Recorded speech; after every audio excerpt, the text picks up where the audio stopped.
नमस्कार दर्शक बंधु ओडिशा न्यूज बुलेटिन को आपण मानक स्वागत। आज 16 जुलाई 2026 ओडिशा समेत देश एवं विदेशर समस्त गुरुत्वपूर्ण खबर को नहीं आज भिडियो आम आलोचना करवा। तेबे आरंभ करवा बंधुगण, प्रथमे नजर पकाइबा आम ओडिशार प्रमुख एवं गुरुत्वपूर्ण खबर गुड़िक उपरे। राज्यर पाणीपाग ठारू आरंभ करी महाप्रभुंकर सुनावेश प्रस्तुति पर्यंत कौन रही अपडेट आसंतु नजर पकाइबा। प्रथम गुरुत्वपूर्ण खबर ହେଉଛି ओडिशार पाणीपागକୁ ନେଇ। राज्यर अनेक जिल्लार प्रबल वर्षा ପାଇଁ पाणीपाग विभाग तरफରୁ रेड एवं ऑरेंज अलर्ट जारी करा ଯାଇଛି। आगामी 24 घंटा मध्यरे उपकूल एवं आभ्यंतरीण ओडिशारे प्रबलରୁ अति प्रबल वर्षा हेबार संभावना रहिछि। एहाको दृष्टि रखी जरूरीकालीन परिस्थिति ପାଇଁ स्थानीय जिल्ला प्रशासन संपूर्ण सजाग रहिछि। प्रबल वर्षा जनित जलबंदी समस्या को दृष्टि रखी प्रशासन पक्षर एक बड़ निष्पत्ति नियाइछि। किछि प्रभावित जिल्लार प्राथमिक और उच्च प्राथमिक विद्यालय गुड़ी छुट्टी घोषणा करा ଯାଇଛି।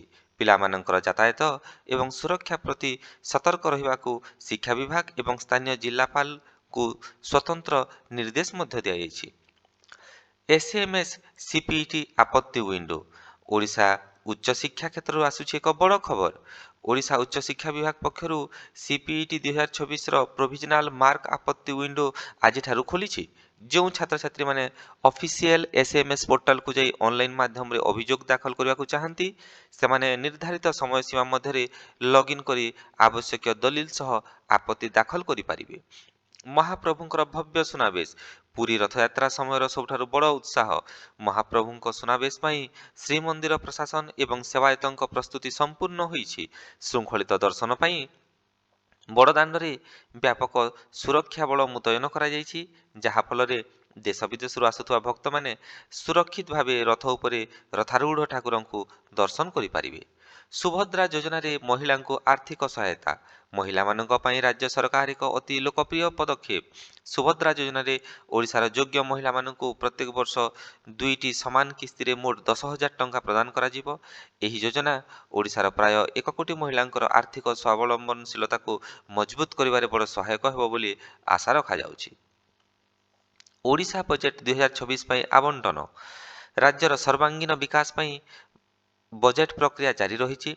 विभिन्न प्रमुख सेक्टर जेपरिक शिक्षा, कृषि, स्वास्थ्य सेवा एवं भित्तिभूमिर विकास पई सर्वाधिक अर्थ प्रदान करा जिवो। प्रत्येक जिल्ला रे भित्तिभूमि योजना को त्वरान्वित करिवा उपरे एही बजेट रे सर्वाधिक गुरुत्व दिया जाइछि। मेडिकल भित्तिभूमिर संप्रसारण। स्वास्थ्य सेवा क्षेत्र में आउ एक बड़ परिवर्तन। जिला मुख्य चिकित्सालय गुड़िक अत्याधुनिक चिकित्सा उपकरण और आईसीयू शଯ୍या संख्या वृद्धि करा जिवो। ग्रामांचल चिकित्सा सेवा सुधारिबा पई नूतन डाक्टर और पारामेडिकल स्टाफ मुतयन हेबा सह निरामय योजना रे समस्त जरूरीकालीन औषध मागणारे जोगाई दियाजिवो बोली कहा जाइछि। चाषींक पई बड़ सब्सिडी घोषणा। आमर कृषक भाई मानक पई राज्य सरकार बड़ उपहार।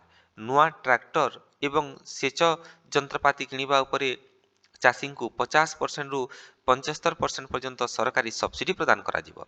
एहा सहित चलित खरीफ चाष पई समवाय समिति जरिया रे रिहाती दर रे बिहन और सार जोगाई देवार व्यवस्था रही। चाषी सामग्रिक कल्याण पई बीमा प्रक्रिया को अधिक सरल कर दिया जाइछि। ओडिशा को डिजिटाल करने दिगरे नुआ प्रयास। समस्त प्रमुख पंचायत कार्यालय और सरकारी शिक्षानुष्ठान परिसर रे हाई स्पीड वाईफाई संयोग करा जिवो। सरकारी सेवा सहजरे पाइबा पई ऑनलाइन पोर्टल को अधिक सहज करा जिवा सह ग्रामीण युवक और महिला मानकु आर्थिक डिजिटाल कारबार विषय मागणा प्रशिक्षण मध्य दिया जिवो। ओडिशा पर्यटन ग्लोबल पुश। विश्व दरबार रे ओडिशा पर्यटन चमक। विदेशी पर्यटकों को आकृष्ट करने पाई सिंगापुर, लंडन एवं दुबई रे ओडिशा पर्यटन आकर्षण प्रचार करा जिवो। चिलिका, सिमिलीपाल एवं भितरकनिका भली स्थान रे नूतन इको रिसोर्ट निर्माण करी पर्यटन विकास करा जिवो। ता सहित सांस्कृतिक पर्व एवं कार्यक्रम जरिया रे विश्व स्तर रे प्रसिद्धि पाई विशेष व्यवस्था करा जाइछि। क्रीड़ा भित्तिभूमि रे ओडिशा अग्रणी। भुवनेश्वर और राउरकेला व्यतीत राज्यर विभिन्न सब डिविजन रे नुआ 35टी बहुमुखी इंडोर स्टेडियम स्थापन करा जिवो। यह स्थानीय प्रतिभा को आंतर्जातिक मानर तालीम पाई सुजोग देव। ତା ସହିତ ରାଜ୍ୟରେ ବିଶ୍ୱସ୍ତରୀୟ ହକି ଓ ଆଥଲେଟ୍ ଏକାଡେମୀର ମାନକୁ ମଧ୍ୟ ସୁଧାରାଯିବ ବୋଲି ପ୍ରକାଶ କରାଯାଇଛି। ମିଶନ ଶକ୍ତି ମହିଳାଙ୍କୁ ବିନା ସୁଧରେ ଋଣ।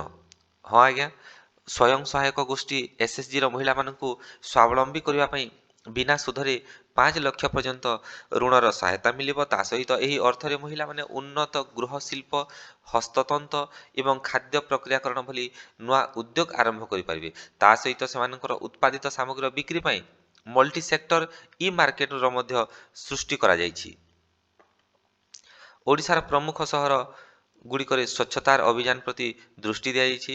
ଭୁବନେଶ୍ୱର, କଟକ ଏବଂ ପୁରୀକୁ ସମ୍ପୂର୍ଣ୍ଣ ପ୍ଲାଷ୍ଟିକ ମୁକ୍ତ ଏବଂ ସବୁଜ କରିବାକୁ ସରକାରୀ ବିଜ୍ଞପ୍ତି ଜାରି ହୋଇଛି। ଆଧୁନିକ ବର୍ଜ୍ୟବସ୍ତୁ ପୃଥକୀକରଣ ଏବଂ ପୁନଃଚକ୍ରଣ ପ୍ଲାଣ୍ଟ ସ୍ଥାପନ ଜୋରଦାର କରାଯାଇଛି, ଯାହା ପରିବେଶକୁ ସୁରକ୍ଷିତ ରଖିବ। ବାଲେଶ୍ୱରରେ ବୃହତ ନିଯୁକ୍ତି ମେଳା। ଦକ୍ଷତା ବିକାଶ ପ୍ରାଧିକରଣ ପକ୍ଷରୁ ଆୟୋଜିତ ନିଯୁକ୍ତି ମେଳାରେ 30ରୁ ଅଧିକ ବଡ଼ ଆଇଟି ଏବଂ ମ୍ୟାନୁଫ୍ୟାକ୍ଚରିଂ କମ୍ପାନୀ ଯୋଗ ଦେଇଛନ୍ତି। ଯୋଗ୍ୟ ଆଇଟିଆଇ, ଡିପ୍ଲୋମା ଏବଂ ସାଧାରଣ ସ୍ନାତକ ପାସ୍ କରିଥିବା ଯୁବକ ଯୁବତୀଙ୍କୁ ସାକ୍ଷାତକାର ପରେ ତୁରନ୍ତ ନିଯୁକ୍ତି ପ୍ରଦାନ କରାଯାଇଛି। 1000ରୁ ଅଧିକ ଯୁବପିଢ଼ିଙ୍କୁ ପ୍ରଥମ ଦିନରେ ନିଯୁକ୍ତିର ସୁଯୋଗ ମିଳିଛି। ଆସନ୍ତୁ ବର୍ତ୍ତମାନ ନଜର ପକାଇବା ରାଷ୍ଟ୍ରୀୟ ମୁଖ୍ୟ ସମାଚାର ଉପରେ। ଭାରତର ପ୍ରଥମ ହାଇଡ୍ରୋଜେନ ଟ୍ରେନ୍। ପ୍ରଧାନମନ୍ତ୍ରୀ ଜିନ୍ଦ ଏବଂ ସୋନପିତ ମଧ୍ୟରେ ଚାଲିବାକୁ ଥିବା ଭାରତର ପ୍ରଥମ ହାଇଡ୍ରୋଜେନ ଟ୍ରେନ୍ର ଶୁଭାରମ୍ଭ କରିବେ। ଏହା ଦେଶର ରେଳ କ୍ଷେତ୍ରରେ ସବୁଜ ଶକ୍ତି ଏବଂ ଅସ୍ଥାୟୀ ପରିବହନ ଦିଗରେ ଏକ ଐତିହାସିକ ପଦକ୍ଷେପ। ଏହି ଟ୍ରେନ୍ ସମ୍ପୂର୍ଣ୍ଣ ପ୍ରଦୂଷଣମୁକ୍ତ ଏବଂ ଶବ୍ଦହୀନ ଭାବେ ଚାଲିବ। ରାଷ୍ଟ୍ରୀୟ ବୃହତ ବିକାଶ ଯୋଜନା। ପ୍ରଧାନମନ୍ତ୍ରୀ ଦେଶର ବିଭିନ୍ନ ବିଭାଗରେ ସ୍ୱାସ୍ଥ୍ୟ ଏବଂ ଭିତ୍ତିଭୂମି ସମ୍ବନ୍ଧୀୟ 25,000 କୋଟି ଟଙ୍କାର ପ୍ରକଳ୍ପର ସ୍ଥାପନ କରିଛନ୍ତି। ଏହା ସହିତ ଅମୃତ ରେଳ ଷ୍ଟେସନଗୁଡ଼ିକର ପୁନଃ ବିକାଶ ଏବଂ ନୂତନ ଏକ୍ସପ୍ରେସୱେ ଜନସାଧାରଣଙ୍କ ଉଦ୍ଦେଶ୍ୟରେ ଉତ୍ସର୍ଗୀକୃତ ହେବ। ଦେଶର ଯୋଗାଯୋଗ ଏବଂ ଶିଳ୍ପାୟନକୁ ଅଧିକ ଦ୍ରୁତ କରିବା ପାଇଁ ଏହି ପଦକ୍ଷେପ। ଭାରତ ୟୁକେ ବ୍ୟାପାର ଚୁକ୍ତି କାର୍ଯ୍ୟକାରୀ। ଭାରତ ଏବଂ ୟୁନାଇଟେଡ୍ କିଙ୍ଗଡମ୍ ମଧ୍ୟରେ comprehensive economical and trade agreement, ଯାହାକୁ ଆମେ ସିଇଟିଏ କହୁ, ଆଜିଠାରୁ ତାହା ସମ୍ପୂର୍ଣ୍ଣ ରୂପେ କାର୍ଯ୍ୟକାରୀ ହୋଇଛି। ଏହାଦ୍ୱାରା ଦୁଇ ଦେଶ ରପ୍ତାନି କାର୍ଯ୍ୟ, ଚାଷ, ଏମ୍ଏସ୍ଏମ୍ଇ ଉଦ୍ୟୋଗୀମାନେ ଶୁଳ୍କମୁକ୍ତ ଏବଂ ସରଳ ବଜାର ସୁବିଧା ପାଇପାରିବେ। ଏହି ଐତିହାସିକ ଚୁକ୍ତି ଦ୍ୱାରା ଦ୍ୱିପାକ୍ଷିକ ବାଣିଜ୍ୟ ବହୁଗୁଣିତ ହେବ। ଇଂରାଜୀ ଭାଷା ଉପରେ ସୁପ୍ରିମକୋର୍ଟଙ୍କ ରୋକ। ସୁପ୍ରିମକୋର୍ଟ ପ୍ରଶ୍ନ କରିଛନ୍ତି ଯେ 300 ବର୍ଷରୁ ଅଧିକ ସମୟ ଧରି ବ୍ୟବହାର ହେଉଥିବା ଇଂରାଜୀକୁ କାହିଁକି ଦେଶୀୟ ବୋଲି ଧରାଯାଇପାରିବ ନାହିଁ। ତ୍ରିଭାଷା ସୂତ୍ରରେ ଇଂରାଜୀକୁ ଅଣଦେଶୀୟ ବୋଲି ବର୍ଗୀକୃତ କରିବା ସିବିଏସ୍ଇ ନିୟମ ଉପରେ କୋର୍ଟ ଜବାବ ମାଗିଛନ୍ତି। ଭାରତର ଆଇନଗତ ଏବଂ ଆନୁଷ୍ଠାନିକ କ୍ଷେତ୍ରରେ ଏହାର ଭୂମିକା ଉପରେ ଚର୍ଚ୍ଚା। ହାସ୍ୟ ଅଭିନେତା ସମୟ ରାଇନାଙ୍କୁ ଜରିମାନା। କୋର୍ଟଙ୍କ ନିର୍ଦ୍ଦେଶ ଅବମାନନା କରିବାରୁ ହାସ୍ୟ ଅଭିନେତା ସମୟ ରାଇନା ଓ ଅନ୍ୟ 4 ପ୍ରଭାବଶାଳୀ ବ୍ୟକ୍ତିଙ୍କୁ 3 ଲକ୍ଷ ଟଙ୍କାର ଜରିମାନା କରାଯାଇଛି। ସୋସିଆଲ ମିଡିଆରେ ଦିବ୍ୟାଙ୍ଗ ପିଲାଙ୍କ ବିଷୟରେ ସଚେତନତା ସୃଷ୍ଟି ନ କରିବା ଯୋଗୁଁ ଏହି କାର୍ଯ୍ୟାନୁଷ୍ଠାନ ଗ୍ରହଣ କରାଯାଇଛି। କେନ୍ଦ୍ର କ୍ୟାବିନେଟର ପ୍ରମୁଖ ନିଷ୍ପତ୍ତି। ଟ୍ରାଫିକ୍ ସମସ୍ୟା ଦୂର କରିବା ପାଇଁ ବାରାଣାସୀରେ ଏଲିଭେଟେଡ୍ କରିଡର କେନ୍ଦ୍ର କ୍ୟାବିନେଟର ମଞ୍ଜୁରୀ ପ୍ରଦାନ କରିଛନ୍ତି। ଏହା ସହିତ ଭାରତକୁ ଗ୍ଲୋବାଲ ଚିପ୍ ନିର୍ମାଣ ପ୍ରମୁଖ କେନ୍ଦ୍ର କରିବା ପାଇଁ ସେମିକଣ୍ଡକ୍ଟର 2.0 କାର୍ଯ୍ୟକ୍ରମକୁ ଆର୍ଥିକ ପ୍ରୋତ୍ସାହନ ଦିଆଯିବ। ବାଧ୍ୟତାମୂଳକ ଶ୍ରମ ସାମଗ୍ରୀ ବ୍ୟାନ୍। ଭାରତ ସରକାର ବାଧ୍ୟତାମୂଳକ କିମ୍ବା ବେଠି ଶ୍ରମ ଜରିଆରେ ପ୍ରସ୍ତୁତ କୌଣସି ପ୍ରକାର ସାମଗ୍ରୀର ଆମଦାନୀକୁ ନିଷେଧ କରିଛନ୍ତି। ଏହା ସହିତ ମାନବାଧିକାରକୁ ରକ୍ଷା କରିବା ଏବଂ ବିଶ୍ୱ ଶ୍ରମ ନିୟମକୁ ଭାରତ ସଠିକ ଭାବେ ଲାଗୁ କରିବା ପାଇଁ ଏହା ଏକ ଗୁରୁତ୍ୱପୂର୍ଣ୍ଣ ପଦକ୍ଷେପ ବୋଲି କୁହାଯାଇଛି। ଇଂଲଣ୍ଡ ବିପକ୍ଷ ପ୍ରଥମ ଓଡିଆଇ ବିଜୟ। ଏଜବାଷ୍ଟନରେ ଖେଳାଯାଉଥିବା ପ୍ରଥମ ଦିନିକିଆ ମ୍ୟାଚରେ ଭାରତୀୟ ଦଳ ଇଂଲଣ୍ଡକୁ 6 ୱିକେଟରେ ପରାସ୍ତ କରିଛି। ଶୁଭମନ ଗିଲଙ୍କ ଆକର୍ଷଣୀୟ ଅର୍ଦ୍ଧଶତକ ଏବଂ ଅଲରାଉଣ୍ଡର ଅକ୍ଷର ପଟେଲଙ୍କର ଘାତକ ବୋଲିଂ ଫଳରେ ଭାରତ ବିଜୟୀ ହୋଇଛି। ଏହି ବିଜୟ ସହ ଭାରତ ସିରିଜରେ 1-0ରେ ଆଗୁଆ ରହିଛି। ଦୁର୍ଗମ ଅଞ୍ଚଳକୁ ମିଳିବ ହାଇ ସ୍ପିଡ୍ 5G। ଦେଶର ପ୍ରାୟ 98% ଦୁର୍ଗମ ଏବଂ ପାର୍ବତ୍ୟ ଅଞ୍ଚଳକୁ ଚଳିତ ବର୍ଷ ଶେଷ ସୁଦ୍ଧା ହାଇ ସ୍ପିଡ୍ 5G ସଂଯୋଗ କରିବାକୁ ଟେଲିକମ୍ ମନ୍ତ୍ରଣାଳୟ ଲକ୍ଷ୍ୟ ରଖିଛି। ନୂଆ ମୋବାଇଲ ଟାୱାର ଓ ଅପ୍ଟିକାଲ ଫାଇବର ବିଛାଇବା କାର୍ଯ୍ୟ ଦ୍ରୁତକାଳୀନ ଭିତ୍ତିରେ ଚାଲିଛି। ଇସ୍ରୋର ପରବର୍ତ୍ତୀ ଚନ୍ଦ୍ର ଅଭିଯାନ ପାଇଁ ପ୍ରସ୍ତୁତି। ଚନ୍ଦ୍ରପୃଷ୍ଠରୁ ମାଟି ଏବଂ ପଥର ନମୁନା ସଂଗ୍ରହ କରି ଭାରତକୁ ଫେରାଇ ଆଣିବା ପାଇଁ ନୂତନ ଚନ୍ଦ୍ରଯାନ ମିଶନର ଡିଜାଇନ ପ୍ରସ୍ତୁତ ହୋଇଛି। ଚନ୍ଦ୍ରର ଅନ୍ଧକାରମୟ ଦକ୍ଷିଣ ମେରୁର ଅତି ଗଭୀର ସ୍ଥାନକୁ ଅନୁସନ୍ଧାନ କରିବା ପାଇଁ ଅତ୍ୟାଧୁନିକ ସେନ୍ସରଯୁକ୍ତ ରୋଭର ତିଆରି ହୋଇଛି। ଆନ୍ତର୍ଜାତିକ ମହାକାଶ ଗବେଷଣା ସହଭାଗିତାରେ ଏହି ମିଶନ ଚାଲୁ ରହିବ। ଜିଏସ୍ଟି ସଂଗ୍ରହରେ ଏକ ନୂଆ ରେକର୍ଡ। ସୁଦୃଢ଼ ଆଭ୍ୟନ୍ତରୀଣ ବ୍ୟବସାୟ ଓ କ୍ରୟ ଶକ୍ତି ବୃଦ୍ଧି ଯୋଗୁଁ ଚଳିତ ମାସ ଜିଏସ୍ଟି ସଂଗ୍ରହ ଗତବର୍ଷ ତୁଳନାରେ 12% ଅଧିକ ବୃଦ୍ଧି ପାଇଛି। ଏହି ବିରାଟ ଆଦାୟ ଭାରତୀୟ ଅର୍ଥନୀତିର ସଠିକ୍ ପରିଚାଳନା ଏବଂ ସଫଳ ଟ୍ୟାକ୍ସ ସଂସ୍କାରକୁ ଦର୍ଶାଉଛି। ବିଭିନ୍ନ ରାଜ୍ୟରୁ ମଧ୍ୟ ଜିଏସ୍ଟି ଭାଗ ବୃଦ୍ଧି ପାଇଁ ସାମଗ୍ରିକ ବିକାଶ ତ୍ୱରାନ୍ୱିତ ହୋଇଛି। ଏୟାର ଇଣ୍ଡିଆର ସେବା ବୃଦ୍ଧି। ଯାତ୍ରୀଙ୍କ ସୁବିଧା ବଢ଼ାଇବା ପାଇଁ ଏୟାର ଇଣ୍ଡିଆ ଅନେକ ନୂଆ ବିମାନ ନିଜ ବେଡ଼ାରେ ଯୋଡ଼ିଛି। ୟୁରୋପ ଏବଂ ଆମେରିକାର ସହ ମୁଖ୍ୟ ସହରଗୁଡ଼ିକ ଭାରତରୁ ସିଧାସଳଖ ନୂଆ ରୁଟ୍ରେ ବିମାନ ଚଳାଚଳ ଆରମ୍ଭ ହେବ, ଯାହା ଫଳରେ ଯାତ୍ରୀମାନଙ୍କୁ ଆକୃଷ୍ଟ କରିବା ସହିତ ଅଗ୍ରିମ ଟିକେଟ୍ ବୁକିଂକୁ ମଧ୍ୟ ସେମାନେ ରିହାତି ଦରରେ ପ୍ରଦାନ କରିବା ପାଇଁ ଚେଷ୍ଟା ପ୍ରକାଶ କରୁଛନ୍ତି। ସ୍କୁଲଗୁଡ଼ିକରେ ନୂଆ ସିଲାବସ୍ ଲାଗୁ। ଜାତୀୟ ଶିକ୍ଷାନୀତି ଏନ୍ଇପି ଅନୁଯାୟୀ ପ୍ରାଥମିକ ଏବଂ ମାଧ୍ୟମିକ ଶ୍ରେଣୀଗୁଡ଼ିକ ପାଇଁ ସମ୍ପୂର୍ଣ୍ଣ ନୂତନ ପାଠ୍ୟକ୍ରମ ପ୍ରସ୍ତୁତ କରାଯାଇଛି। ନୂତନ ପାଠ୍ୟକ୍ରମରେ କୋଡିଂ, ଆର୍ଟିଫିସିଆଲ ଇଣ୍ଟେଲିଜେନ୍ସ ଏବଂ ମାନସିକ ସ୍ୱାସ୍ଥ୍ୟ ବିଷୟ ଉପରେ ସର୍ବାଧିକ ଗୁରୁତ୍ୱ ଦିଆଯାଇଛି। ଏହାଦ୍ୱାରା ଦେଶର ଛାତ୍ରଛାତ୍ରୀଙ୍କର ବ୍ୟବହାରିକ ଜ୍ଞାନର ବିକାଶ ଘଟିବ। ଏହା ସହିତ ବର୍ତ୍ତମାନ ଆସନ୍ତୁ ନଜର ପକାଇବା ଆନ୍ତର୍ଜାତିକ ମୁଖ୍ୟ ସମାଚାର ଉପରେ। ଫ୍ରାନ୍ସକୁ ହରାଇଲା ସ୍ପେନ୍ ଫାଇନାଲରେ। ଫୁଟବଲ ସେମିଫାଇନାଲରେ ସ୍ପେନ୍ର ଚମତ୍କାର ପ୍ରଦର୍ଶନ। ଫ୍ରାନ୍ସକୁ 2-0ରେ ହରାଇ ଫାଇନାଲରେ ପ୍ରବେଶ କଲା ସ୍ପେନ୍। ମାଇକେଲ ଓୟାରଜାବାଲ ଏବଂ ପେଡ୍ରୋ ପାରୋର ଦଳ ଦୁଇଟି ମୁଖ୍ୟ ବିଜୟୀ ଗୋଲ୍ ସ୍କୋର କରିଛନ୍ତି। 2010 ପରେ ସ୍ପେନ୍ ଦଳ ପ୍ରଥମ ଥର ପାଇଁ ଫାଇନାଲରେ ପହଞ୍ଚି ନିଜକୁ ଶ୍ରେଷ୍ଠ ପ୍ରଦର୍ଶନ କରିଛି। ହରମୁଜ ପ୍ରଣାଳୀରେ ସାମରିକ ଉତ୍ତେଜନା। ଆମେରିକା ରାଷ୍ଟ୍ରପତି ହରମୁଜ ପ୍ରଣାଳୀ ଦେଇ ଯାଉଥିବା ଜାହାଜଗୁଡ଼ିକ ଉପରୁ ପ୍ରସ୍ତାବିତ 20% ଟିକସ ନିଷ୍ପତ୍ତି ପ୍ରତ୍ୟାହାର କରିଛନ୍ତି। ଟିକସ କଟିବା ସତ୍ତ୍ୱେ ସେହି ଅଞ୍ଚଳରେ ଇରାନ ଏବଂ ସହଯୋଗୀ ଦେଶଗୁଡ଼ିକ ମଧ୍ୟରେ ସାମରିକ ବିବାଦ ଜାରି ରହିଛି। ଏହି ଗୁରୁତ୍ୱପୂର୍ଣ୍ଣ ଜଳପଥରେ ସୁରକ୍ଷା ବୃଦ୍ଧି ପାଇଁ ମିଳିତ ଜାତିସଂଘ ପକ୍ଷରୁ ଅନୁରୋଧ କରାଯାଇଛି। ଭାରତର ପ୍ରକଳ୍ପକୁ ପାଲେଷ୍ଟାଇନର ପ୍ରଶଂସା। ପାଲେଷ୍ଟାଇନ ଅଞ୍ଚଳର ପୁନଃନିର୍ମାଣ ଓ ମାନବୀୟ ସହାୟତା ପାଇଁ ଭାରତ ସରକାର 3ଟି ବୃହତ ବିକାଶମୂଳକ ଯୋଜନା ଆରମ୍ଭ କରିଛି। ପାଲେଷ୍ଟାଇନ ସରକାର ଭାରତର ଏହି ମାନବୀୟ ପ୍ରୟାସକୁ ଭୂୟସୀ ପ୍ରଶଂସା କରିଛନ୍ତି। ଏହି ସହାୟତା ଦ୍ୱାରା ଦ୍ୱିପାକ୍ଷିକ ବନ୍ଧୁତା ଏବଂ ସାଂସ୍କୃତିକ ସମ୍ପର୍କ ଭବିଷ୍ୟତରେ ଆହୁରି ମଜବୁତ ହେବ। ବିଶ୍ୱ ଜଳବାୟୁ ସମ୍ମିଳନୀକୁ ଗୁରୁତ୍ୱ।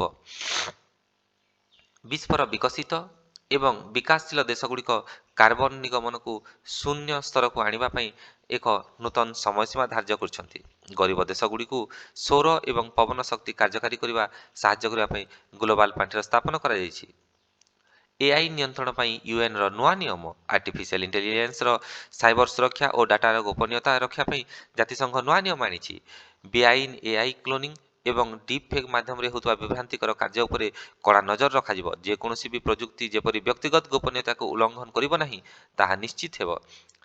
ଜେମ୍ସ ୱେବ୍ର ବିସ୍ମୟକର ଆବିଷ୍କାର। ନାସାର ଜେମ୍ସ ୱେବ୍ ସ୍ପେସ୍ ଟେଲିସ୍କୋପ ମହାକାଶରୁ ସର୍ବାଧିକ ଦୂରରେ ଥିବା ଏକ ବିସ୍ମୟକର ଗ୍ୟାଲେକ୍ସିର ସ୍ପଷ୍ଟ ଚିତ୍ର ପାଇଛି। ଏହି ଆବିଷ୍କାର ବ୍ରହ୍ମାଣ୍ଡ ସୃଷ୍ଟିର ପ୍ରାଥମିକ ରହସ୍ୟ ଖୋଲିବାର ବୈଜ୍ଞାନିକମାନଙ୍କୁ ସାହାଯ୍ୟ କରିବ ବୋଲି ଆଶା ପ୍ରକାଶ କରାଯାଉଛି। ଟୋକିଓ ହେଲା ସବୁଠାରୁ ସୁରକ୍ଷିତ ସହର।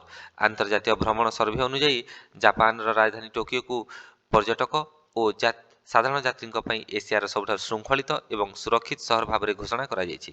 ନିରନ୍ତର ସୁରକ୍ଷା ବ୍ୟବସ୍ଥା ଓ ଉନ୍ନତ ପ୍ରଶାସନିକ ବଳ ଯୋଗୁଁ ଟୋକିଓ ଏହି ମାନ୍ୟତା ପାଇବାରେ ସଫଳ ହୋଇଛି। ଆଜିର ଏହି ବୁଲେଟିନକୁ ଏଇଠି ରଖୁଛୁ। ବହୁତ ବହୁତ ଧନ୍ୟବାଦ।